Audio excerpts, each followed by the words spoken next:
Bismillahirrahmanirrahim. Assalamualaikum warahmatullahi wabarakatuh. Rabbi israh li sadri wa yassir li amri wahlul 'uqdatam min lisani yafqahu qawli. Rabbi zidna ilman warzuqni fahman. Asyhadu an la ilaha illallah wahdahu la syarika lah wa asyhadu anna Muhammadan 'abduhu wa rasuluh sallallahu alaihi wasallam la nabiyya ba'da amma ba'd. Puji syukur kita ucapkan kepada Allah Subhanahu wa taala yang senantiasa memberikan kita nikmat, rahmat serta karunia-Nya sehingga kita bisa beraktivitas sebagaimana kita beraktivitas dalam kehidupan sehari-hari. Perkenalkan, nama saya Firdaus. Saya berasal dari Padang, Sumatera Barat. Sekarang berdomisili di Jakarta Selatan. Untuk pembahasan kali ini di tugas filsafat, saya sedikit membahas mengenai kritik filsafat terhadap fenomena masa kini. Sedikit terkait fenomena sosial masa kini ditandai oleh percepatan perubahan akibat globalisasi, kemajuan teknologi digital, kapitalisme global, serta transformasi nilai budaya. Perubahan ini memunculkan berbagai persoalan sosial seperti alienasi manusia, krisis identitas, ketimpangan sosial, degradasi etika publik, dan manipulasi kesadaran melalui media. Dalam konteks tersebut, filsafat berperan sebagai alat kritik reflektif yang tidak hanya mendeskripsikan realitas sosial, tetapi juga mempertanyakan dasar, makna, dan konsekuensi normatif dari fenomena-fenomena tersebut. Kritik filsafat menjadi penting untuk membongkar asumsi yang tersembunyi di balik praktik sosial kontemporer. Kemudian selanjutnya yaitu hakikat kritik filsafat terhadap fenomena sosial.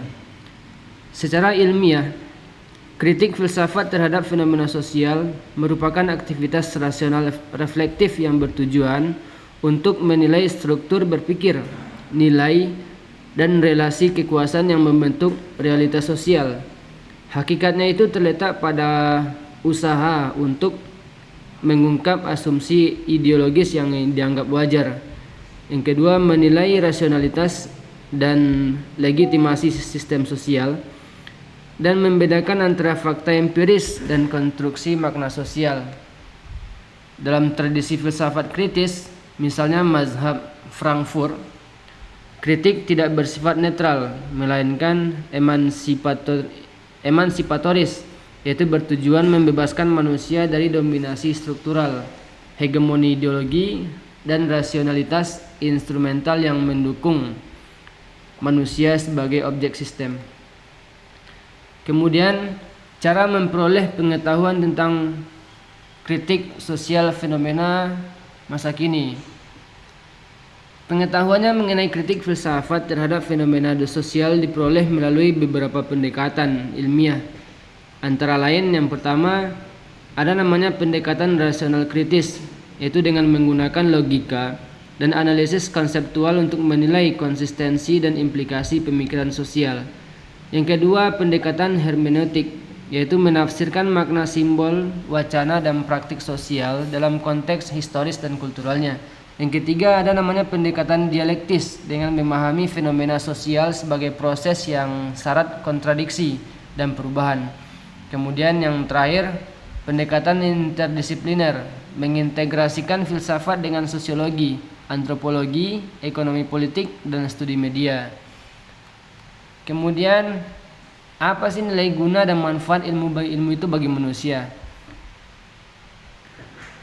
Dalam kritik filsafat terhadap fenomena sosial memiliki nilai guna yang signifikan, yaitu diantaranya yang pertama meningkatkan kesadaran kritis masyarakat terhadap praktik sosial yang menindas atau manipulatif. Yang kedua, mendorong kebebasan berpikir. sehingga individu tidak terjebak dalam dogma ideologi, konsumerisme atau dominasi media. Dan yang ketiga, memberikan landasan etis dan normatif dalam merespon dan perkembangan sosial teknologi. Kemudian membantu perumusan kebijakan sosial yang humanis karena berorientasi pada keadilan, martabat manusia dan kesejahteraan bersama. Dan kemudian sedikit kita simpulkan dari kritik filsafat terhadap fenomena sosial masa kini, yaitu merupakan upaya ilmiah untuk memahami dan mengevaluasi realitas sosial secara mendalam, reflektif dan normatif. Hakikatnya itu terletak pada pembongkaran struktur makna, nilai dan kekuasaan yang membentuk kehidupan sosial. Melalui pendekatan rasional, hermeneutik dan dialektis, filsafat memberikan kontribusi penting dalam membangun kesadaran kritis dan orientasi etis manusia. Oleh karena itu, kritik filsafat tetap relevan dan dibutuhkan sebagai pondasi intelektual dalam menghadapi kompleksitas masyarakat modern.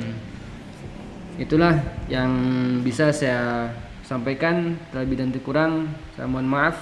Assalamualaikum warahmatullahi wabarakatuh.